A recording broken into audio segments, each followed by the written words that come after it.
ರಘುನಾಥ್, ನಿಮ್ಮ ವಾಣಿ ಟೇಪ್ ಆಗತ್ತೆ, ಅದರ ಬಗ್ಗೆ ತಿಳಿಸಿ ಹೇಳಿ. ಏನ್ ಕೇಳಲಿಕ್ಕಿದೆ ನಿಮ್ಗೆ? ಜಯ ಸಚ್ಚಿದಾನಂದ. ನಿಮ್ಮ ವಾಣಿ ಟೇಪ್ ಆಗುತ್ತೆ, ಅದರ ಬಗ್ಗೆ. ನೋಡಿ, ಈ ರೆಕಾರ್ಡ್ ಮಾಡೋ ಬಗ್ಗೆ ಮಾತಾಡ್ತೀರಾ ಅಥವಾ ಹೇಗೆ ಹೊರಬರುತ್ತೆ ಆ ರೆಕಾರ್ಡ್ ಅದನ್ನು ಕೇಳಬಯಸ್ತೀರಾ ನೀವು? ಎರಡನ್ನು. ಎರಡು. ಹೌದು. ಆದರೆ ಇವರು ರೆಕಾರ್ಡಿಂಗ್ ಮಾಡ್ತಿದ್ದಾರೆ, ಅದನ್ನ ಟಿವಿಲಿ ರಿಲೇ ಮಾಡಲು ಏನಾದರೂ ಕೆಲಸಕ್ಕೆ ಬಂದಿತ್ತು ಅಷ್ಟೇ. ಈಗ ಈ ಸತ್ಸಂಗದಲ್ಲಿ ಇಷ್ಟೇ ಜನರಿಗೆ ಕೇಳಲಿಕ್ಕೆ ಸಿಗುತ್ತೆ, ಮತ್ತು ಇದೇ ಸತ್ಸಂಗ ರೆಕಾರ್ಡ್ ಆಗಿ ಟಿವಿಯಲ್ಲಿ ಟೆಲಿಕಾಸ್ಟ್ ಮಾಡಿದ್ರೆ ಸಾವಿರಾರು ಜನರಿಗೆ ತಲುಪೀತು ಈ ಜ್ಞಾನದ ಮಾತು.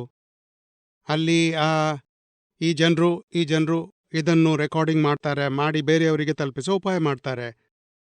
ಮತ್ತು ಈ ಸ್ಪೀಚ್ ಹೊರಬರ್ತಿದೆ, ಅದನ್ನು ಯಾರು ಹೇಳ್ತಿರ್ಬೇಕು? ಅದು ಅಂದ್ರೆ ನೀವೆಲ್ಲ ಎಲ್ರೂ ಹೇಳ್ತಾರೆ, ನೀವು ಸ್ವತಃ ಹೇಳ್ತಿದ್ದೀರಿ, ನಾವೆಲ್ಲ ಕೇಳ್ತಾ ಇದ್ದೇವೆ. ಆದ್ರೆ ನಿಜವಾದ ಮಾತು ಏನು ಅಂದ್ರೆ, ಯಾವ ವಾಣಿಯನ್ನು ನೀವು ಕೇಳ್ತಿರುವಿರೋ ಆ ವಾಣಿ ನಾನ್ ಕೂಡ ಕೇಳ್ತಿದ್ದೇನೆ, ಈ ಟೇಪ್ ರೆಕಾರ್ಡ್ ಏನ್ ಹೇಳ್ತಿದೆ ಅಂತ. ಆದ್ರೆ ನಿಜವಾದ ಮಾತು ಏನು ಅಂದ್ರೆ, ಸ್ವತಃ ಹೇಳುವುದೇ ಇಲ್ಲ. ಈ ಟೇಪ್ ರೆಕಾರ್ಡರ್ ಹೇಳುತ್ತೆ ನೋಡಿಯಲ್ಲ, ನಡುವೆ ಪಿನ್ನಲ್ಲಿ ಕಸ ಬಂದ್ರೆ ಸ್ವಲ್ಪ ನೀರು ಕೊಟ್ರೆ, ಸ್ವಲ್ಪ ಬಾಯಲ್ಲಿ ಮಾತ್ರೆ ಹಾಕಿ ಸ್ವಲ್ಪ ಕಸ ಕ್ಲೀನ್ ಮಾಡಿದ್ರೆ ಆಮೇಲೆ ಸೆಟ್ ಆಗತ್ತೆ.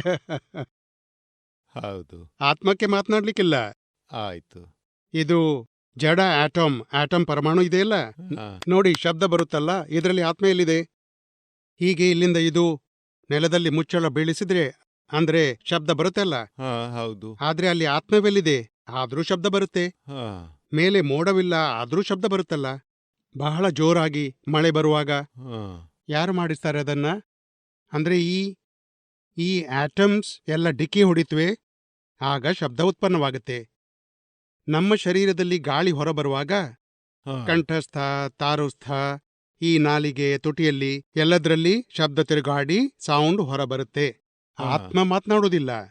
ಅಂದ್ರೆ ಈ ಶಬ್ದದ ಬಿಗಿನಿಂಗ್ ಎಲ್ಲಿಂದಾಯ್ತು? ಅದರ ಬಿಗಿನಿಂಗ್ ಹೀಗಿದೆ. ಅಂದ್ರೆ ಎಲ್ಲಿವರೆಗೆ ಆತ್ಮದ ಅಜ್ಞಾನತೆ ಇದೆ, ಅಂದ್ರೆ ನಾನೇ ರಘುನಾಥ, ನಾನೇ ಕರ್ತ. ಈ ಅಜ್ಞಾನತೆಯಿಂದ ನೀವು ಭಾವನೆ ಮಾಡ್ತೀರಿ.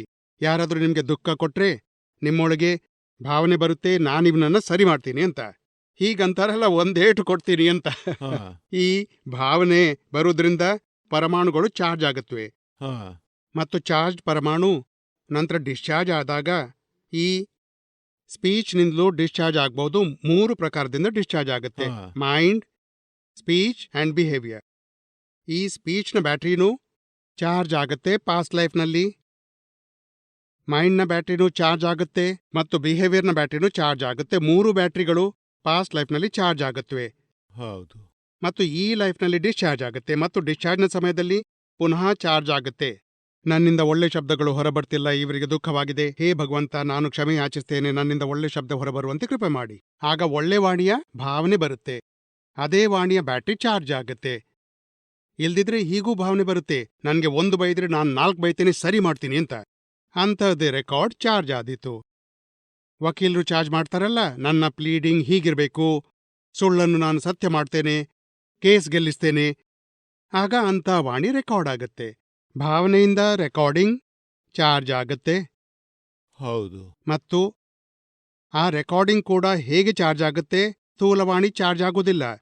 ಮೊದಲು ಭಾವನೆ ಬರುತ್ತೆ, ಅಂದ್ರೆ ನನ್ನ ಒಳ್ಳೆ ವಾಣಿ ಹೊರಬರ್ಲಿ, ಅಥವಾ ನಾನು ಸರಿ ಮಾಡ್ತೀನಿ ಅಂತ ವಾಣಿ ಹೊರಬಂದಿತ್ತು. ಆ ಭಾವನೆಯಿಂದ ಎಲ್ಲಕ್ಕಿಂತ ಮೊದಲು ಜಡತತ್ವ ಚಾರ್ಜ್ ಆಗುತ್ತೆ. ಹೌದು. ಅದಕ್ಕೆ ಕೋಡ್ ವರ್ಡ್ ಅನ್ನಲಾಗತ್ತೆ. ಹೌದು. ಕೋಡ್ ವರ್ಡ್ ನೋಡಿ, ಕೋಡ್ ವರ್ಡ್ ಇರುತ್ತಲ್ಲ ಸೈನ್ ಲ್ಯಾಂಗ್ವೇಜ್ನ ಹಾಗೆ. ಹೌದು. ಕೋಡ್ ವರ್ಡ್ ಇರುತ್ತವೆ. ಕೋಡ್ ವರ್ಡ್ನಿಂದ ನಂತರ ನೇಚರ್ನಲ್ಲಿ ಹೋಗುತ್ತೆ ಈ ಆಟಮ್ಸ್, ಮತ್ತು ಈ ಆಟಮ್ ನೆಕ್ಸ್ಟ್ ಲೈಫ್ನಲ್ಲಿ ಶಾರ್ಟ್ ಹ್ಯಾಂಡ್ನಂತೆ ಆಗಿ ರೆಡಿ ಆಗುತ್ತೆ. ಮತ್ತು ಶಾರ್ಟ್ ಹ್ಯಾಂಡ್ ಅಂದ್ರೆ ಈ ಸ್ಟೆನೋಗ್ರಾಫಿ ಬರೀತಾರಲ್ಲ ಜನ, ಶಾರ್ಟ್ ಹ್ಯಾಂಡ್ನಲ್ಲಿ ಬರೆದು ಬಿಡ್ತಾರೆ. ಅದು ನಂತರ ಎನ್ಲಾರ್ಜ್ ಫಾರ್ಮ್ನಲ್ಲಿ ಪೂರ್ತಿ ಮ್ಯಾಟರ್ ಆಗ್ಬಹುದು. ಅಂದ್ರೆ ಶಾರ್ಟ್ ಹ್ಯಾಂಡ್ ಈ ಲೈಫ್ನಲ್ಲಿ ರೆಡಿ ಆಯ್ತು. ಬೈ ನೇಚರ್ ನೀವಲ್ಲ, ನೀವು ಭಾವನೆ ವ್ಯಕ್ತಪಡಿಸಿದ್ರಿ, ನನ್ಗೆ ಯಾರಾದ್ರೂ 1 ಬೈದ್ರೆ ನಾನು 4 ಬೈತೇನೆ, ಸರಿ ಮಾಡ್ತೇನೆ. ಹಾಗಾದ್ರೆ ಆ ಕೋಡ್, ಆ ಭಾವನೆ ಶಾರ್ಟ್ ಹ್ಯಾಂಡ್ ಕೋಡ್ ವರ್ಡ್ನಲ್ಲಿ ಹೋಯ್ತು, ಮತ್ತು ಕೋಡ್ ವರ್ಡ್ನಲ್ಲಿ ಈ ಲೈಫ್ನಲ್ಲಿ ಶಾರ್ಟ್ ಹ್ಯಾಂಡ್ ಆಯ್ತು. ಮತ್ತು ಆಮೇಲೆ ಯಾವುದಾದ್ರೂ ಕಾರಣ ಸಿಗುತ್ತೆ, ಯಾರಾದ್ರೂ ಏನಾದ್ರೂ ನೀವು ಕೂತಿದ್ದೀರಿ, ಇಲ್ಲಿಂದ ಏಳು, ಹಿಂದೆ ಹೋಗು. ಏನನ್ಕೊಂಡಿ ನೀನು? ಯಾರನ್ನ ಎಬ್ಬಿಸ್ತಿದ್ಯಾ? ಆಯ್ತು, ಆರಂಭ. ಶಾರ್ಟ್ ಹ್ಯಾಂಡ್ನಿಂದ ಟೇಪ್ ರೆಕಾರ್ಡರ್ ಹೊರಬರುತ್ತೆ. ಯಾರಾದ್ರೂ ಪ್ಲೇ ಒತ್ತಿದ್ರು, ಕಾರಣ ಸಿಕ್ತು, ರೆಕಾರ್ಡ್ ಆಗಿಬಿಡುತ್ತೆ. ಅಂದ್ರೆ ಈ ರೆಕಾರ್ಡ್ ಹೇಳುತ್ತೆ, ಆತ್ಮ ಹೇಳುವುದಿಲ್ಲ. ಆತ್ಮದ ಅಜ್ಞಾನತೆಯಿಂದ ಅಹಂಕಾರ ತಲೆ ಎತ್ತಿತು ಮತ್ತು ಅಹಂಕಾರ ಭಾವನೆ ವ್ಯಕ್ತಪಡಿಸುತ್ತೆ, ನಾನು ಹೀಗೆ ಹೇಳಬಾರ್ದು, ಹೀಗೆ ಹೇಳಬೇಕು. ಮತ್ತು ಈ ಭಾವನೆಯಿಂದ ಚಾರ್ಜ್ ಆಗುತ್ತೆ, ಚಾರ್ಜ್ನಿಂದ ಡಿಸ್ಚಾರ್ಜ್ ಹೊರಬರುತ್ತೆ, ಆಗ ರೆಕಾರ್ಡ್ ಮಾತನಾಡುತ್ತೆ. ಅರ್ಥವಾಯ್ತಲ್ಲ? ಆಯ್ತು. ಜೈ ಸಚ್ಚಿದಾನಂದ. ಜಯ ಸಚ್ಚಿದಾನಂದ. ಚಂದ್ರಶೇಖರ ವಿಘ್ನಕರ ಇವರ ಪ್ರಶ್ನೆ, ಈ ಶರೀರ ಜಡವಾಗಿದೆ, ಜೀವ ಅದಕ್ಕೆ ಚೈತನ್ಯ ನೀಡುತ್ತೆ, ಎಲ್ಲ ಕಾರ್ಯ ಜೀವವೇ ಮಾಡುತ್ತೆ, ಆದ್ರೆ ಶಿಕ್ಷೆ ಆ ಶರೀರಕ್ಕೆ ಯಾಕೆ ಸಿಗುತ್ತೆ? ಆ ಶರೀರಕ್ಕೇನೆ ಯಾಕೆ ಸಿಗುತ್ತೆ? ಅಂದ್ರೆ ಚೇತನ ಕಾರ್ಯ ಮಾಡುತ್ತೆ ಅಥವಾ ಅಚೇತನ ಕಾರ್ಯ ಮಾಡುತ್ತೆ? ಚೈತನ್ಯ ಕಾರ್ಯ ಮಾಡುತ್ತೆ. ಚೈತನ್ಯವೇ. ಹೌದು, ಚೈತನ್ಯ ಕಾರ್ಯ. ಹಾಗಾದ್ರೆ ಚೈತನ್ಯ ಕೆಟ್ಟ ಕಾರ್ಯಗಳನ್ನು ಮಾಡಬಹುದೇ ಅಥವಾ ಒಳ್ಳೆ ಕಾರ್ಯ ಕೂಡ ಮಾಡಬಹುದೇ? ಎರಡನ್ನೂ ಮಾಡಬಹುದು. ಎರಡೂ ಮಾಡಬಹುದು. ಹೌದು. ಈ ಬಯ್ಯೋ ಕೆಲಸ, ಕಳ್ಳತನ ಮಾಡುವ ಕಾರ್ಯ, ಕೊಲೆ ಮಾಡುವ ಕಾರ್ಯ ಚೈತನ್ಯವೇ ಮಾಡಿರಬಹುದೇ? ಜೀವ ಮಾಡಿಸುತ್ತೆ. ಜೀವ ಮತ್ತು ಚೈತನ್ಯದಲ್ಲಿ ಏನಾದ್ರೂ ಹೌದು, ವ್ಯತ್ಯಾಸವಿದೆಯೇ? ವ್ಯತ್ಯಾಸ ಇದೆ. ಜೀವಂದ್ರೇನು? ಇದು ಬರೀ ತಿಳಿಯೋದಕ್ಕೆ ಮಾತನಾಡೋಣ. ನೋಡಿ, ಜೀವ ಯಾವ್ದಕ್ಕೆ ಹೇಳ್ತಾರೆ ಮತ್ತು ಚೈತನ್ಯ ಯಾವ್ದಕ್ಕೆ ಹೇಳ್ತಾರೆ? ಅಂದ್ರೆ ಚೈತನ್ಯ ಅದರಿಂದಲೂ ಮೇಲೆ ಇದೆ, ಜೀವದಿಂದಲೂ ಮೇಲೆ. ಹೌದು, ಜೀವದಿಂದ ಮೇಲೆ ಚೈತನ್ಯ ಹಾಗಾದ್ರೆ ಇದೆ. ಚೈತನ್ಯ ಏನ್ ಮಾಡ್ತಾ ಇದೆ? ಶರೀರವನ್ನು ಆಕ್ಟಿವೇಟ್ ಮಾಡ್ಲಿಕ್ಕೆ ಜೀವ ಇರೋದು. ಶರೀರವನ್ನು ಆಕ್ಟಿವ್ ಜೀವವೇ ಮಾಡುತ್ತೆ. ಮತ್ತು ಚೈತನ್ಯ ಎಲ್ಲಿದೆ? ಚೈತನ್ಯದ ಫಂಕ್ಷನ್ ಏನು? ನೋಡಿ, ಚೈತನ್ಯಕ್ಕೇನೇ ಜೀವ ಅಂತಾರೆ ಮತ್ತು ಜೀವವೇ ಎಲ್ಲ ಕಾರ್ಯ ಮಾಡ್ತಾ ಇದೆ ಹಾಗೆ ಅಂತಾರೆ. ಹೌದು. ಹಾಗಾದ್ರೆ ನಿಜವಾದ ಸತ್ಯ ಏನು?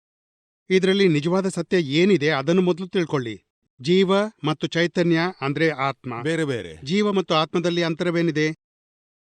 ಆತ್ಮ ಶಾಶ್ವತವಾಗಿದೆ. ಶಾಶ್ವತವಾಗಿದೆ. ಹಾ. ಮತ್ತು ಜೀವ ಪರ್ಯಂತರ ಅಲೆದಾಡ್ತಿರುತ್ತೆ. ಅಲೆದಾಡ್ತಾ ಇರುತ್ತೆ. ಹಾ. ಆ ಜೀವ ಎಲ್ಲ ಮಾಡುತ್ತೆ, ಮಾಡಿಸುತ್ತೆ. ಜೀವ ಎಲ್ಲವನ್ನು ಮಾಡಿಸುತ್ತೆ. ಆತ್ಮ ಏನನ್ನು ಮಾಡಿಸಲ್ವೇ? ಇಲ್ಲ, ಏನೂ ಮಾಡೋದಿಲ್ಲ. ಅದು ಸತ್ಯ ಮಾತು. ಜೀವ ಅಂದ್ರೆ ಏನು? ಅಹಂಕಾರದ ಸ್ವರೂಪ. ನೀನಂದೆ ನನ್ನ ಹೆಸರು ಚಂದ್ರಶೇಖರ, ನಾನು ಚಂದ್ರಶೇಖರ, ಅದೇ ಸ್ವರೂಪಕ್ಕೆ ಜೀವ ಅಂತಾರೆ. ಆತ್ಮವಂತೂ ಅಂತರಂಗದಲ್ಲಿ ಭಿನ್ನವಾಗಿದೆ. ಮತ್ತು ಅಜ್ಞಾನತೆಯಿಂದ ಅಹಂಕಾರ ತಲೆ ಎತ್ತಿತು ಮತ್ತು ಅಹಂಕಾರದಿಂದ ಯಾವ ಕೆಲಸ ಮಾಡ್ತೀಯೋ ಅದನ್ನು ನಾನು ಮಾಡಿದೆ ಅಂತ ಹೇಳ್ತಿ. ಆದ್ರೆ ಶರೀರ ಮಾಡೋದಲ್ವಲ್ಲ. ಶರೀರಕ್ಕೆ ಮಾಡುವುದಿಲ್ಲ.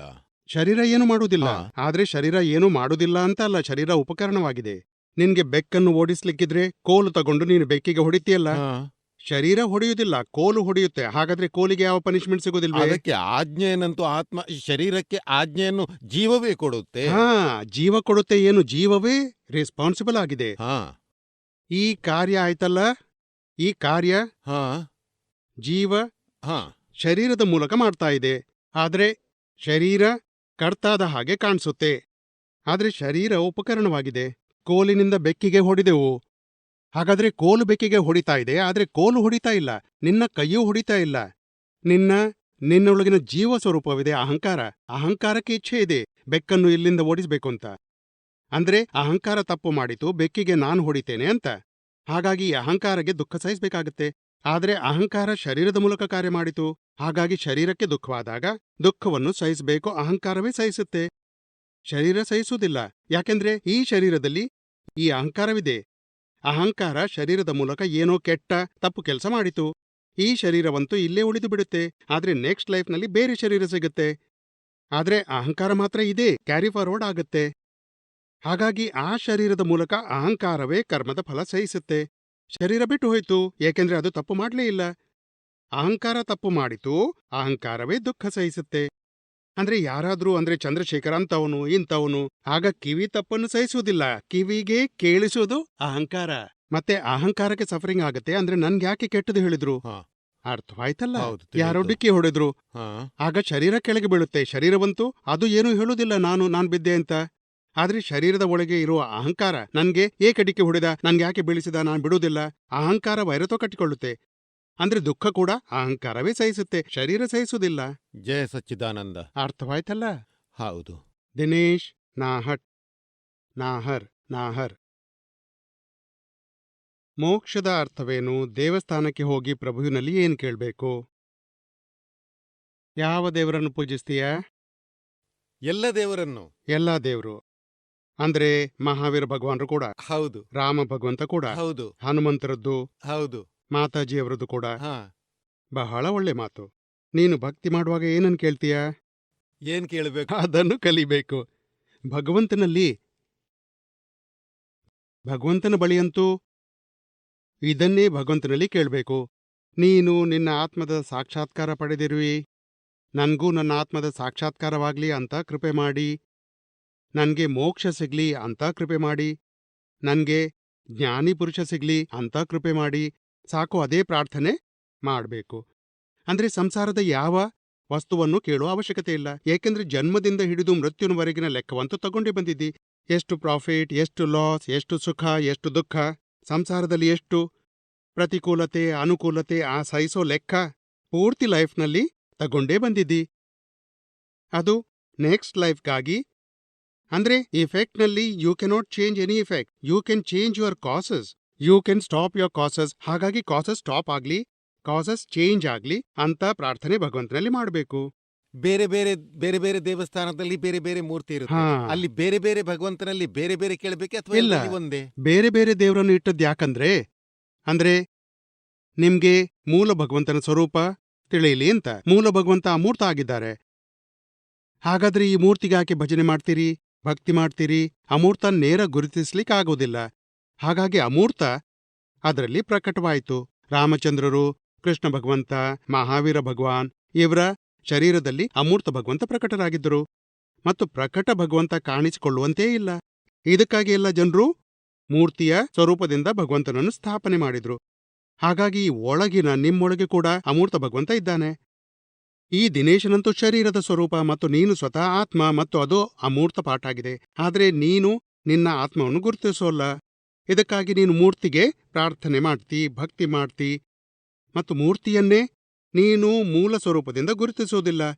ಅಂದ್ರೆ ಶ್ರೀರಾಮಚಂದ್ರರು ಮೂಲ ಸ್ವರೂಪ ರಾಮಚಂದ್ರರು, ಸೀತಾಳ ರಾಮ ಅಂತ ಗುರುತಿಸ್ತಿ, ಕೃಷ್ಣ ಭಗವಂತನನ್ನು ಕೊಳಲಿನವನು ಅಂತ ಗುರುತಿಸ್ತಿ, ರಾಮಚಂದ್ರರನ್ನು, ಮಹಾವೀರ ಭಗವಂತರನ್ನು ಸಿಂಹದ ರಾಮಚಂದ್ರರು, ಸಿಂಹದ ಮಹಾವೀರ ಭಗವಂತ ಅಂತ ಗುರುತಿಸ್ತಿ. ಆದ್ರೆ ತತ್ವ ಸ್ವರೂಪದಿಂದ ಗುರುತಿಸಿ, ಅಂದ್ರೆ ಈ ಶರೀರ ಮೂರ್ತಿ ನಿರ್ಮಿಸಿದೆ. ಮೂಲ ಸ್ವರೂಪದಲ್ಲಿ ವಿತರಾಗ ಭಗವಂತ, ಅಮೂರ್ತ ಭಗವಂತ ಇದ್ದಾರೆ.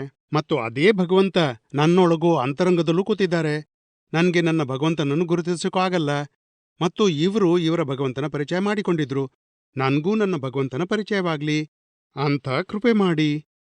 ಇದನ್ನೇ ಕೇಳ್ಬೇಕು. ಅರ್ಥವಾಯ್ತಲ್ಲ? ಮತ್ತು ಮೋಕ್ಷ ಬೇಡುವುದು, ಮೋಕ್ಷ ಅಂದ್ರೇನು ಇದು ಎಲ್ಲಿವರೆಗೆ ತಿಳಿಯೋದಿಲ್ವೋ ಹಾಗೇನ್ ಕೇಳ್ತೀರಿ? ಹಾಗಾದ್ರೆ ಮೋಕ್ಷ ಅಂದ್ರೇನು? ಮೋಕ್ಷ 2 ಸ್ಟೇಜ್ನಲ್ಲಿದೆ. ಒಂದು ಸಂಸಾರದಲ್ಲಿದ್ಕೊಂಡು ಮುಕ್ತಿ, ಎಲ್ಲಾ ದುಃಖಗಳಿಂದ ಮುಕ್ತಿ, ಅದು ಫಸ್ಟ್ ಸ್ಟೇಜ್ನ ಮೋಕ್ಷ. ಅಂದ್ರೆ ಈ ಜೀವನದಲ್ಲಿ ಯಾರಾದ್ರೂ ಇನ್ಸಲ್ಟ್ ಮಾಡಿದ್ರೆ, ಯಾರಾದ್ರೂ ಹಾನಿ ಮಾಡಿದ್ರೆ, ಮನೆಯಲ್ಲಿ ಸಾವಾಯಿತು, ನಿಮ್ಗೆ ಆಕ್ಸಿಡೆಂಟ್ ಆಯಿತು, ಯಾವುದೇ ಭಯಂಕರ ರೋಗ ಬಂತು, ಆಗ ವ್ಯಕ್ತಿಗೆ ಎಷ್ಟು ಸಫರಿಂಗ್ ಆಗುತ್ತೆ ಅಲ್ಲ? ಹಾಗಾದ್ರೆ ಇವೇ ಪರಿಸ್ಥಿತಿಗಳಲ್ಲಿ ಒಳಗೆ ಏನೂ ದುಃಖವಾಗ್ಲಿಲ್ಲ, ಹೀಗೆ ನಿರಂತರ ಇದ್ರೆ ಅದು ಫಸ್ಟ್ ಸ್ಟೇಜ್ನ ಮೋಕ್ಷ, ಎಲ್ಲಾ ದುಃಖಗಳಿಂದ ಮುಕ್ತಿ. ಅರ್ಥವಾಯ್ತಲ್ಲ? ಹಾ. ಮತ್ತು ಈ ಫಸ್ಟ್ ಸ್ಟೇಜ್ನ ಮೋಕ್ಷ ಸಿಕ್ಕಿದ್ರೆ ಮೆಲ್ಲ ಮೆಲ್ಲನೆ ಮುಂದಿನ ಮೋಕ್ಷ, ದೇಹದಿಂದ, ಕರ್ಮಗಳಿಂದ, ಪರಮಾಣು ಮಾತ್ರದಿಂದ ಮುಕ್ತಿ, ಅದು ಅಲ್ಟಿಮೇಟ್ ಮೋಕ್ಷ, ಸೆಕೆಂಡ್ ಸ್ಟೇಜ್ನ ಮೋಕ್ಷ. ಇದು ಸಿಕ್ಕಿದ್ರೆ ಅಂದ್ರೆ ಸಿಕ್ಕಿಯೇ ಸಿಗುತ್ತೆ. ಮತ್ತೀ ಮೋಕ್ಷ ಹೇಗೆ ಸಿಗುತ್ತದೆ? ಅಂದ್ರೆ ದುಃಖ ಯಾಕಾಗತ್ತೆ ಅಲ್ವಾ? ಯಾಕಂದ್ರೆ ನೀನಂದಿ ನಾನು ದಿನೇಶ. ಯಾರೋ ದಿನೇಶನ ಅಪಮಾನ ಮಾಡಿದ್ರು, ನಿನಗನ್ನಿಸುತ್ತೆ ನನ್ಗೇನೇ ಅಪಮಾನವಾಯ್ತು ಅಂತ, ಆದ್ದರಿಂದ ನಿನಗೆ ದುಃಖವಾಯ್ತು. ಇಲ್ಲಿ ಭೇದ ಜ್ಞಾನ ನೀನು ಪ್ರಾಪ್ತಗೊಳಿಸಿದಿ. ಅಂದ್ರೆ ದಿನೇಶ ಭಿನ್ನ ಮತ್ತು ನಾನು ಶುದ್ಧಾತ್ಮ. ನಂತರ ದಿನೇಶ್ನಿಗೆ ಯಾರಾದ್ರೂ ಬೈದ್ರೆ, ಯಾರಾದ್ರೂ ಇನ್ಸಲ್ಟ್ ಮಾಡಿದ್ರೆ ನಿನ್ಗೆ ಅನ್ನಿಸುತ್ತೆ, ಓಹೋ ಇವರು ದಿನೇಶ್ನಿಗೆ ಮಾಡ್ತಾರೆ, ನೇಮ್ ಪ್ಲೇಟ್ಗೆ ಮಾಡ್ತಾರೆ, ನನ್ನ ಪರಿಚಯವಿಲ್ಲಿದೆ, ನಾನು ಆತ್ಮ ಇದರಿಂದ ಭಿನ್ನ. ಹಾಗಾದ್ರೆ ಈ ಆತ್ಮದ ಜಾಗೃತಿ ಸಿಗೋದ್ರಿಂದ ನಿನ್ನ ಕ್ರೋಧ, ಮಾನ, ಮಾಯೆ, ಲೋಭ, ಕೋಪ, ದ್ವೇಷ, ದುಃಖ ಎಲ್ಲ ತೊಲಗುತ್ತೆ.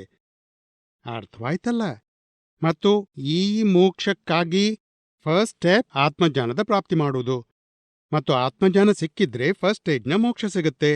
ಮತ್ತು ಕರ್ಮ ಚಾರ್ಜ್ ಆಗದು, ದುಃಖಗಳಿಂದ ಮುಕ್ತಿ ಸಿಗುತ್ತೆ. ಮತ್ತು ಕರ್ಮ ಚಾರ್ಜ್ ಆಗದಿದ್ರೆ ನೆಕ್ಸ್ಟ್ ಲೈಫ್ನಲ್ಲಿ ಕರ್ಮದ ಫಲ ಬರುವುದೇ ಇಲ್ಲ, ಶರೀರಕ್ಕೆ ಸಿಗಲಾರದು. ಇದಕ್ಕೆ ಲಾಸ್ಟ್ ಮೋಕ್ಷ ಅಂತಾರೆ, ಅಲ್ಟಿಮೇಟ್ ಮೋಕ್ಷ. ಅರ್ಥವಾಯ್ತಲ್ಲ? ಹಾ, ಜಯ ಜಯ ಸಚ್ಚಿದಾನಂದ. ಸಚ್ಚಿದಾನಂದ. ಶಿಲ್ಪ, ಸಹಜತೆಯ ಅರ್ಥವೇನು? ಈ ಮಕ್ಕಳು ತಿರುಗಾಡ್ತಾರಲ್ಲ, ನೋಡಿದಿರಾ ನೀವು?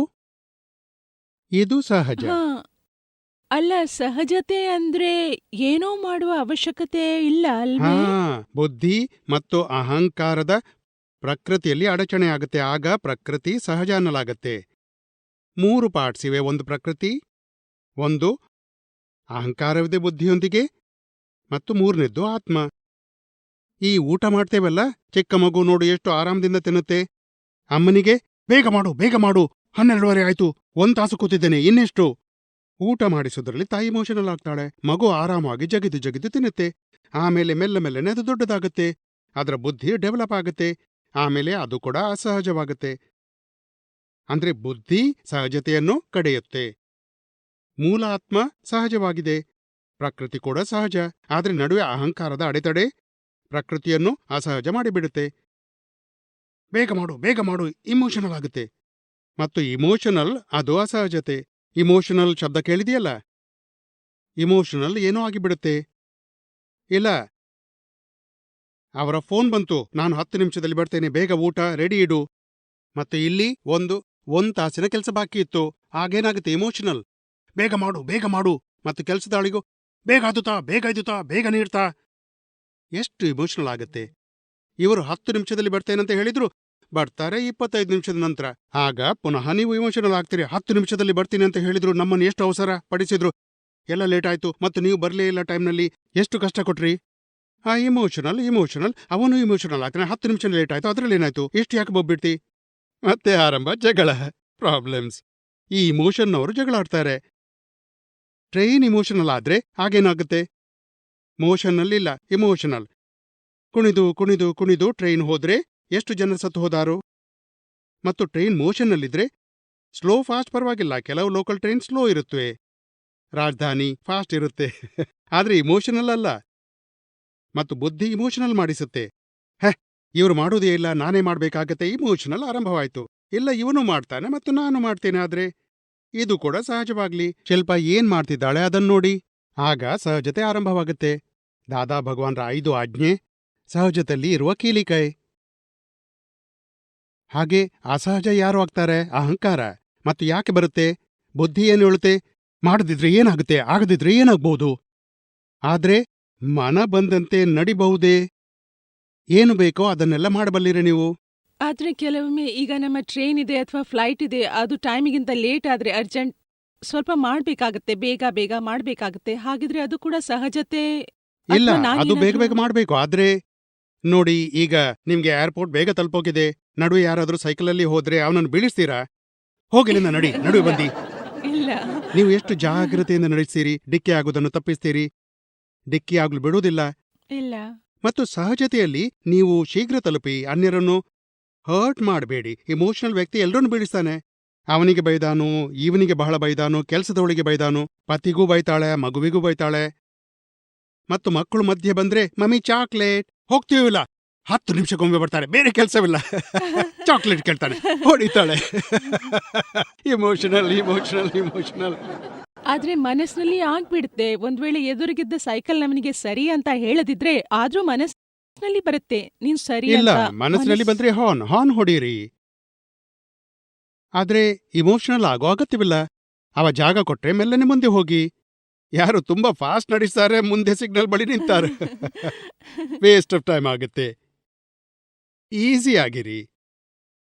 ಸಂಸಾರದಲ್ಲಿ ಇಮೋಷನಲ್ ನಮ್ಮನ್ನೇ ಕೆಡಿಸುತ್ತೆ, ಎಲ್ಲ ಕೆಲಸವನ್ನು ಕೆಡಿಸುತ್ತೆ. ಮತ್ತು ಸಹಜತೆಯಿಂದ ಎಲ್ಲ ಪ್ರಕಾರದ ಕೆಲಸ ಒಳ್ಳೆದಾಗತ್ತೆ ಮತ್ತು ಪರ್ಫೆಕ್ಟ್ ಆಗತ್ತೆ. ಹಾಗಾದ್ರೆ ದೀಪಕ್ ಭಾಯ್, ಒಂದ್ ವೇಳೆ ಮನಸ್ಸಿನಲ್ಲಿ ಬಂದ್ರೆ ಅದು ಕೂಡ ಸಹಜತೆ. ಇಲ್ಲ, ಅಸಹಜತೆ ಆಗುತ್ತೆ. ಅದಕ್ಕೆ ಕ್ಷಮೆ ಯಾಚಿಸ್ಬೇಕು. ನಡಿ, ಸರಿಯೋ, ನಡುವೆ ಬರ್ತಾನೆ. ಆದ್ರೆ ಆಗ ನಮ್ಮ ಕ್ಷಮೆ ಯಾಚಿಸ್ಬೇಕು. ಹೇ ಭಗವಂತ, ಅಂತರಂಗದ ಶುದ್ಧಾತ್ಮಕ್ಕೆ ಪ್ರಾರ್ಥನೆ ಮಾಡಿ, ಸೈಕಲ್ನವನ ಬಗ್ಗೆ ನನ್ನಿಂದ ತಪ್ಪಾಯ್ತು, ಕ್ಷಮೆ ಯಾಚಿಸ್ತೇನೆ, ನನ್ನನ್ನು ಕ್ಷಮಿಸಿ, ಇಂಥ ತಪ್ಪು ನನ್ನಂದೇ ಆಗದಂತೆ ಶಕ್ತಿ ನೀಡಿ. ಈಗ ನಮ್ಮ ಮನ, ವಚನ, ಕಾಯ ಎಲ್ಲವೂ ಟೇಪ್ ರೆಕಾರ್ಡರ್, ಎಲ್ಲವೂ ಕರ್ಮದ ಅನುಸಾರ ನಡೆಯುತ್ತೆ. ನಮ್ಮ ಕೈಯಲ್ಲಿ ಏನೂ ಇಲ್ಲ. ಆಗ ನಾನು ಅವಸರ ಮಾಡಿದ್ರೆ ಅಥವಾ ತಪ್ಪು ವಿಚಾರ ಬಂದ್ರೆ, ಅದು ಫಿಕ್ಸ್ಡ್ ಆಗಿದ್ರೆ ಮತ್ತು ಅದು ಸಹಜತೆ ಅಲ್ದಿದ್ರೆ ಮತ್ತೇನ್ ಮಾಡೋದು? ನೋಡಿ, ಈ ಡಿಸ್ಚಾರ್ಜ್ ಇದಕ್ಕೆ ಪ್ರಕೃತಿ ಅಂತಾರೆ. ಮತ್ತು ಡಿಸ್ಚಾರ್ಜ್ ಸಹಜವಾಗಿದೆ. ಆದರೆ ಬುದ್ಧಿ ಡಿಸ್ಚಾರ್ಜ್ಗೆ ಡಿಸ್ಟರ್ಬ್ ಮಾಡುತ್ತೆ. ಬುದ್ಧಿ ಇದೆಯಲ್ಲ, ಮನಸ್ಸಿನಲ್ಲಿ ಸಾಧಾರಣ ವಿಚಾರ ಬಂದ್ರೆ ಕೂಡ ಪರವಾಗಿಲ್ಲ, ಆದ್ರೆ ಬುದ್ಧಿ ಇಮೋಷನಲ್ ಮಾಡಿಬಿಡುತ್ತೆ. ಆದ್ರೆ ಸಿಗ್ನಲ್ ಸ್ವಲ್ಪ ಬಂದ್ರೆ ಇನ್ನೂ ಬೈತೀರಿ, ಈ ಶನಿ ಸಿಗ್ನಲ್ಗೆ ಈಗ್ಲೇ ನಿಲ್ಬೇಕಿತ್ತ, ಇಷ್ಟು ಅವಸರ, ಇಷ್ಟು ಅರ್ಜೆಂಟ್ ಇತ್ತು, ನಡುವೆ ಸಿಗ್ನಲ್ ಕೆಂಪು ಬಂತು. ಮತ್ತು ಕೆಲವರು ಸಿಗ್ನಲ್ ಕೂಡ ಕ್ರಾಸ್ ಮಾಡಿಬಿಡ್ತಾರೆ, ಬೇಗ ಓಡಿ ಹೋಗ್ತಾರೆ. ಆಮೇಲೆ ಮುಂದೆ ಪೊಲೀಸ್ನವರು ಹಿಡಿದು ಬಿಡ್ತಾರೆ ಅವರನ್ನ. ಅಲ್ಲಿ ಅವರು 10 ನಿಮಿಷ ಬೇಗ ತಲುಪೋ ಬದಲು 20 ನಿಮಿಷ ಲೇಟ್ ಆಗ್ತಾರೆ. ಅದೇನಂದ್ರೆ ಬುದ್ಧಿ, ಈ ಬುದ್ಧಿ ಪ್ರಕೃತಿಯದ್ದು. ಮನಸ್ಸು ಹಾಗಿಲ್ಲ, ನೆಗೆಟಿವ್ ವಿಚಾರ ಮಾಡುವುದಿಲ್ಲ. ಆ ಬುದ್ಧಿ ನೆಗೆಟಿವ್ ತಿಳಿಸುತ್ತೆ. ಈತ ನಡುವೆ ಬಂದ, ಇದರಿಂದಾಗಿ ನನಗೆ ಲೇಟ್ ಆಯ್ತು, ಅದನ್ನು ಬುದ್ಧಿ ತಿಳಿಸುತ್ತೆ. ಬುದ್ಧಿಯ ಕ್ಯಾಲ್ಕುಲೇಷನ್ ಅದು. ಆದ್ರೆ ಅದು ವಿಚಾರ ಅದು ಹುಡುಕಿ ತೆಗಿತದೆ ಯಾಕೆ ಲೇಟ್ ಆಯ್ತು ಅಂತ. ಆ ಫ್ಲೈಟ್ನ ಸಮಯವಂತೂ ಫಿಕ್ಸ್ ಇರುತ್ತೆ. ಇಲ್ದಿದ್ರೆ ನೀವು ಮನೆಯಲ್ಲಿ ಟ್ರಾಫಿಕ್ನ ಅಡ್ಜಸ್ಟ್ ಮಾಡಿ 1.5 ತಾಸು ಬೇಗ ಹೊರಡಿ. ನೀವು ರೈಟ್ ಟೈಮ್ನಲ್ಲಿ ಹೊರಡಬೇಕು. 20 ನಿಮಿಷದ ದಾರಿ ಇದೆ, ತಲುಪಿ ಬಿಡ್ತೀರಿ. ಆದರೆ ಟ್ರಾಫಿಕ್ನ ಬಗ್ಗೆ ಯೋಚಿಸ್ಲೇ ಇಲ್ಲ. ಯೋಚಿಸ್ಬೇಕು. 20 ನಿಮಿಷದ ದಾರಿ, ಅರ್ಧ ತಾಸಿನ ಟ್ರಾಫಿಕ್, 50 ನಿಮಿಷ ಇನ್ನೂ ಆಯ್ತು. 10-15 ನಿಮಿಷ ಹೆಚ್ಚು ಕಡಿಮೆ ಆದ್ರೆ ಅದಕ್ಕಾಗಿ 1.5 ತಾಸು ಬೇಗ ಹೊರಡಬೇಕು. ಆಗ ಶಾಂತಿಯಿಂದ ತಲುಪಬಹುದು. ನೀವು ನಿಮ್ಮ ಕ್ಯಾಲ್ಕುಲೇಷನ್ ಬುದ್ಧಿ ಮಾಡ್ತಿದ್ರೆ ಮೊದಲು ಮಾಡಿ, ನಂತರ ಯಾಕೆ ಮಾಡ್ತೀರಿ? ಮನಸ್ಸು ಅಂತ ಕೆಟ್ಟ ವಿಚಾರ ಮಾಡೋದೇ ಇಲ್ಲ. ಬುದ್ಧಿ ಅದಕ್ಕೆ ನೆಗೆಟಿವ್ ತಿಳಿಸುತ್ತೆ ಮತ್ತು ಬುದ್ಧಿ ಇಮೋಷನಲ್ ಮಾಡುತ್ತೆ. ಆಮೇಲೆ ಮನಸ್ಸು ಅಪ್ಸೆಟ್ ಆಗುತ್ತೆ ಮತ್ತು ನಂತರ ಪೂರ್ತಿ ಪಾರ್ಲಿಮೆಂಟ್ ಡಿಸ್ಟರ್ಬ್ ಆಗುತ್ತೆ. ಮನ, ಬುದ್ಧಿ, ಚಿತ್ತ, ಅಹಂಕಾರ ಎಲ್ಲ ಡಿಸ್ಟರ್ಬ್ ಆಗ್ತವೆ. ಕೆಟ್ಟ ವಿಚಾರ ಬಂದ್ರೆ ಏನಾಗುತ್ತೆ? ಲೈಕ್ ಅದು ಮನಸ್ಸಿನಲ್ಲಿರುತ್ತೆ ಮತ್ತದ್ರ ಎಫೆಕ್ಟ್ ಏನಾದ್ರೂ ಆಗುತ್ತೆಯೇ ಅಥವಾ ಬಹಳ ಆಗತ್ತೆ. ಏನೂ ಮಾಡಿಲ್ಲ, ನೋಡ್ಲಿಲ್ಲ, ಸ್ಥೂಲದಲ್ಲಿ ಅಂತೂ ಲೈಕ್ ಏನೂ ಕಾಣಿಸ್ತಾ ಇಲ್ಲ. ಮನಸ್ಸಿನಲ್ಲೇ ಬಂದ್ರೆ ಯಾರಿಗೂ ಹರ್ಟ್ ಆಗಿಲ್ಲ, ಆದ್ರೆ ಮನಸ್ಸಿನಲ್ಲೇ ಆಯ್ತು. ಇಲ್ಲಿಲ್ಲ, ಯಾರಿಗೂ ಹರ್ಟ್ ಆಗಿಲ್ಲ ಅಂತ ಹೇಳ್ತಿರಲ್ಲ. ಇಲ್ಲಿಂದ ಯಾರಿಗಾದ್ರೂ ಕಲ್ಲೆಸೆದ್ರೆ ತಾಗುತ್ತೋ ಇಲ್ವೋ? ಅದು ಕಾಣಿಸುತ್ತೆ, ಅದು ಹಾಗಾಗಿ ಕಾಣಿಸುತ್ತೆ, ತಾಗುತ್ತೆ. ಅದು ಸ್ಥೂಲ. 2 ಶಬ್ದ ಹೇಳಿದ್ರು, ನಿಮ್ಗೆ ಬುದ್ಧಿ ಇಲ್ಲ, ಹಾಗೇನಾದ್ರೂ ಆಗುತ್ತೇ ಎದುರಿನವನಿಗೆ? ಹಾಗಾದ್ರೆ ಈ ಶಬ್ದವಂತೂ, ಈ ಮನಸ್ಸು ಕೂಡ ಅಷ್ಟೇ ಇಫೆಕ್ಟಿವ್. ಕೆಲವರು ಹೇಳುವುದಿಲ್ವಾ, ಬಾಯಿಂದ ಒಳ್ಳೊಳ್ಳೆ ಮಾತಾಡ್ತಾರೆ, ಹೃದಯದಲ್ಲಿ ತುಂಬಾ ಪಾಪ ಇರುತ್ತೆ, ಅವರ ಮನಸ್ಸಿನಲ್ಲಿ ಹೇಳ್ತಾರೆ. ಹಾಗಾದ್ರೆ ಇದೆಲ್ಲಿಂದ ಅವರಿಗೆ ತಿಳಿಯಿತು? ನೀವಂತೂ ನಗ್ತೀರಿ, ಒಳ್ಳೆ ರೀತಿಯಿಂದ ಮಾತಾಡಿದ್ರಿ, ಆದ್ರೆ ಅಂತರಂಗದ ಮಾತು ಎದುರಿನವರಿಗೆ ಹೇಗೆ ತಿಳಿಯಿತು? ಒಳಗಡೆ ಆತ್ಮವಿದೆ, ಆತ್ಮ ಕನ್ನಡಿಯಂತಿದೆ, ಅದರಲ್ಲಿ ಎಲ್ಲ ಫೋಟೋಗ್ರಫಿ ಅಂತ ತಿಳಿದು ಬರುತ್ತೆ. ಎಲ್ಲ ವೈಬ್ರೇಷನ್ ಅದಕ್ಕೆ ತಿಳಿದು ಹೋಗುತ್ತೆ. ಚಿಕ್ಕ ಮಗುವಿದೆ, ಅದಕ್ಕೆ ಬೈದ್ರೆ ಯಾಕೆ ಬಂದಿ ಇಲ್ಲಿಗೆ? ಅದಕ್ಕೆ ಒಳಗಿನ ಆತ್ಮಕ್ಕೆ ತಲುಪಿ ಬಿಡುತ್ತೆ. ಬೈಯದೇ ಇದ್ರೂ ಅದರ ಮುಂದೆ ನೋಡಿದ್ರೂ ಕೂಡ ಅಹಂಕಾರದಿಂದ ಒಮ್ಮೆಲೆ ಮಗು ಆಳಲಾರಂಭಿಸುತ್ತೆ ನೋಡಿ ಎಂದಾದ್ರು. ಪ್ರೇಮದಿಂದ, ನಿಮ್ಮ ದೃಷ್ಟಿಯಲ್ಲೇ ಪ್ರೇಮವಿದ್ರೆ ಮಗು ಆನಂದ ಪಡುತ್ತೆ, ಓಡಿ ಬರ್ಬೋದು ನಿಂಬಳಿಗೆ.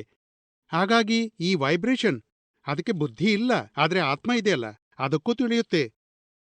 ಹ್ಯೂಮನ್ ಅಲ್ಲ, ಈ ಎಲ್ಲ ಪಕ್ಷಿಗಳು ಇರುತ್ತವಲ್ಲ, ನೀವೇನಾದ್ರೂ ಧಾನ್ಯ ಹಾಕ್ತಾ ಹೋದ್ರೆ ಹಾರಿ ಹೋಗ್ತವೆ. ಯಾಕೆ? ಅವಕ್ಕೆ ಭಯವಾಗುತ್ತೆ. ನೀವು ಊಟ ಕೊಟ್ಲು ಹೋಗ್ತಾ ಇದ್ರಿ ಮತ್ತು ನಿಮ್ಮ ಅಹಂಕಾರದ ವೈಬ್ರೇಷನ್ ಅವಕ್ಕೆ ತಲುಪುತ್ತವೆ, ಆದ್ರಿಂದ ಭಯವಾಗುತ್ತೆ ಅವಕ್ಕೆ. ಸೂಕ್ಷ್ಮದಲ್ಲಿ ಬಹಳ ದೊಡ್ಡ ಜಗತ್ತಿದೆ. ಸ್ಥೂಲದ್ದಂದ್ರೆ 25% ಇಫೆಕ್ಟ್ ಇದೆ, ಸ್ಪೀಚ್ನಿಂದ 50%, ಮೈಂಡ್ನಿಂದ 75% ಮತ್ತು ಭಾವನೆಯಿಂದ 100% ತಲುಪುತ್ತೆ. ಇಷ್ಟು ಟೆಲೆಪತಿಯಂತಿದೆ ಒಳಗಡೆ. ಕರ್ಮವಂತೂ ಹಾಗೇನೆ ಅಂಟುತ್ತಲ್ಲ. ಬೇಕಿದ್ರೆ ಎದುರಿಗೆ ನೋಡಿ ಅಥವಾ ಮನಸ್ಸಿನಲ್ಲಿ ಕೆಟ್ಟ ಅಂಟಿಬಿಡುತ್ತೆ. ಯೋಚನೆ ನೋಡಿ ಎದುರಿನಿಂದ ಕೆಟ್ಟದ್ದು ಮಾಡಿದ್ರಂತೂ ಅವನಿಗೆ ಭಿನ್ನ ಭಿನ್ನ ಪ್ರಕಾರದಿಂದ ಕರ್ಮ ಚಾರ್ಜ್ ಆಗತ್ತೆ. ಕೆಟ್ಟದು ಹೇಳಿದೆವು ಅಂದ್ರೆ ಒಂದು ಪ್ರಕಾರದ ಕರ್ಮ ಚಾರ್ಜ್ ಆಗತ್ತೆ. ಕೆಟ್ಟದು ಯೋಚಿಸಿದ್ರೆ ಒಂದು ಪ್ರಕಾರದ್ದು, ಮತ್ತು ಭಾವನೆಯಲ್ಲಿದ್ರೆ ಭಿನ್ನ ಪ್ರಕಾರ. ಮತ್ತು ಭಾವನೆಯಲ್ಲಿ ಪಶ್ಚಾತ್ತಾಪವಾದ್ರೆ, ಕೆಟ್ಟದು ಯೋಚಿಸಿ ನಂತರ ಪಶ್ಚಾತ್ತಾಪ ಪಟ್ರೆ ಆಗ ಕರ್ಮದ ವ್ಯಾಲ್ಯೂ ಕಡಿಮೆಯಾದೀತು. ಅಂದ್ರೆ ಪಶ್ಚಾತ್ತಾಪದಿಂದ ಎಲ್ಲಾ ಪ್ರಕಾರದ ಕರ್ಮದ ತೀವ್ರತೆ ಕಡಿಮೆಯಾಗತ್ತೆ. ಲೈಕ್ ಈಗ ಕೆಟ್ಟದ್ದು ಯೋಚಿಸಿದೆ ಮತ್ತು ಸ್ವಲ್ಪ ಹೊತ್ತಿನ ನಂತರ ಪ್ರಾಯಶ್ಚಿತ್ತ ಪಟ್ರೆ ಯೋಚಿಸಿದ್ರೆ ಹಾಗ್ ಮಾಡ್ಬಾರ್ದಿತ್ತು. ಬಹಳ ಚೇಂಜ್ ಆಗತ್ತೆ ಮತ್ತು ಅವರ ಎದುರಿಗಿದ್ದವನಲ್ಲಿ ಚೇಂಜ್ ಬಂದು ಬರ್ಬೇಕಲ್ಲ. ಬಿಡುತ್ತೆ. ಅವನಿಗೂ ಅನಿಸುತ್ತೆ ಇವರ ಮನಸ್ಸು ಒಳ್ಳೆದಿದೆ, ಆದ್ರೆ ಬಾಯಿಂದ ಸ್ವಲ್ಪ ಸ್ವಭಾವನೆ ಹಾಗೆ ಅಂತ ರಿಯಾಕ್ಷನ್ ಅವನಿಗೂ ಫೀಲ್ ಆದೀತು. ಅದು ಪಾಸಿಬಲ್ ಆಗಿದೆ. ಜಯ ಸಚ್ಚಿದಾನಂದ.